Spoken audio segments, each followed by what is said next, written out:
इस कार्यक्रम की प्रायोजक है सोना ब्यूटी पार्लर सरसीवा। सारंग और बिलायगढ़ जिले के गुड़ेली में सोमवार को सुशासन दिवस के अवसर पर विशेष समाधान शिविर का आयोजन किया गया।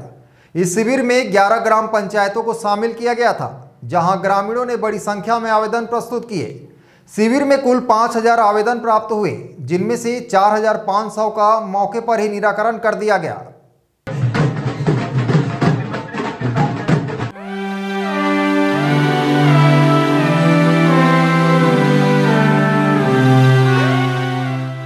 गुड़ेली में आयोजित इस समाधान शिविर में जिले के प्रभारी मंत्री टंकराम वर्मा भी शामिल हुए।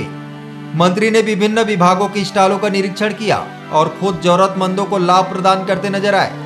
इस मौके पर लोगों ने अपनी समस्याएं विभागीय अधिकारियों के समक्ष रखी, जिनका अधिकतर निराकरण तत्काल किया गया।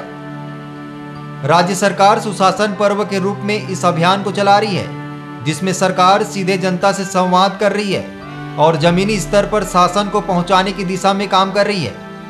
जनता को सरकारी योजनाओं और सेवाओं का लाभ एक ही स्थान पर उपलब्ध कराना इस शिविर का प्रमुख उद्देश्य रहा। Bureau report ACN 24।